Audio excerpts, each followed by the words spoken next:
Mecca, thanks very much for joining us today. Thank you for having me. It would be good to get an update just in terms of Gecina on the strategy, which markets you're operating in, and where are the areas for growth?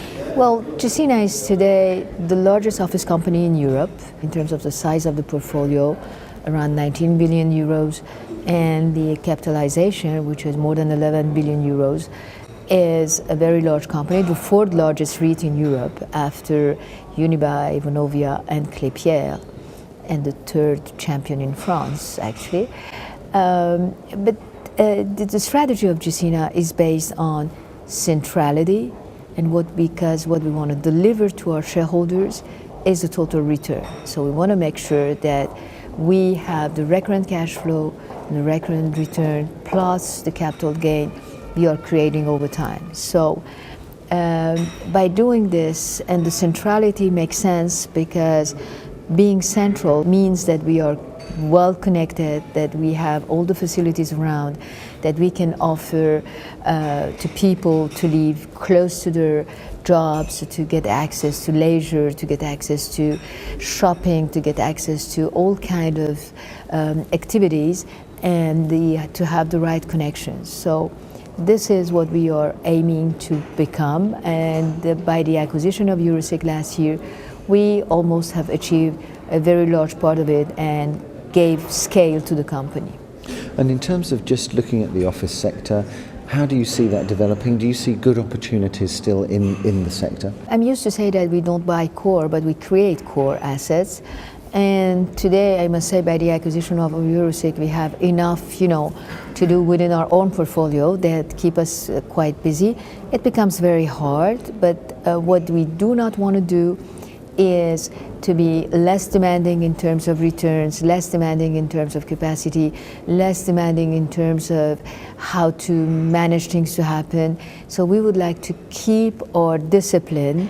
We are never forced buyer, and we are never forced seller either, but we would like to continue to keep our strategy and deliver the good the best way possible to everybody, actually, to our shareholders, of course, but also to our employees, to our clients, and ultimately to the whole community.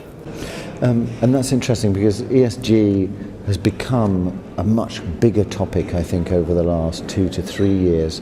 How important is that for Gecina, and what are some of the strategies that you're putting in place within the company? I think ESG is not only important for Gecina or the industry or the country, but it's a global responsibility that we have as a human being, and we see what's happening all over the world, and we cannot hide behind our hands and say that it's not going to happen to us. We are all concerned, so this is a much more wider concern. But as far as Gecina is concerned, we have started to really militate in that area in 2006.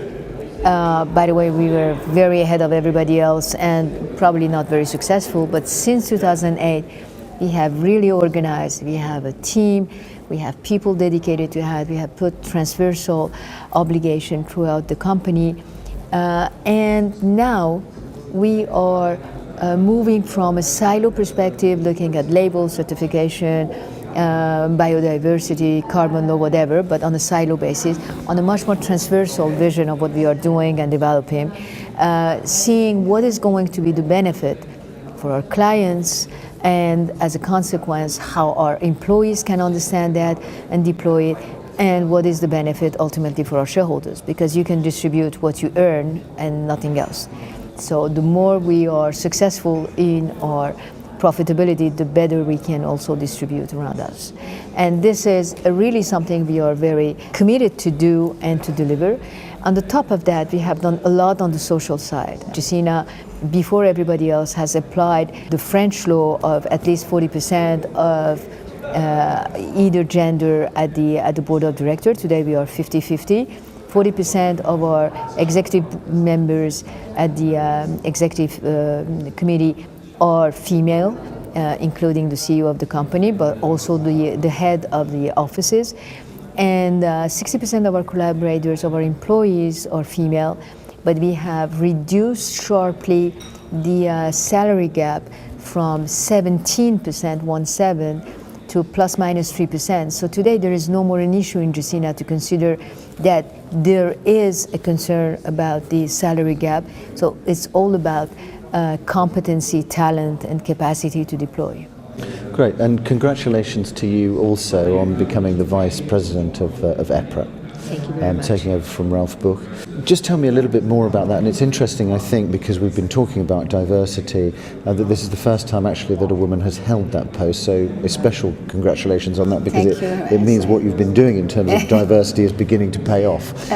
Thank you. Well, I hope that this is also because I can bring something around the table, but I must say that my colleagues around the table are very efficient and very nice to me, so I'm learning a lot from them. But this is a real honor.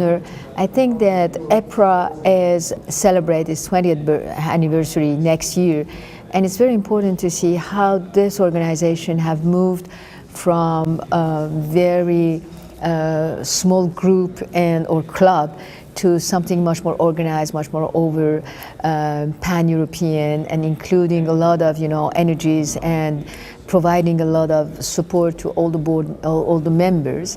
And the board is here to support that and to continuously support the capacity of people in each of our country, in each of our businesses, in each of our industry, to deploy and to do better and better in the coming period, and put inside together a sort of common and shared vocabulary. Great, and thank you very much for taking time to share your views with us today. Thank you for having me. Thank you.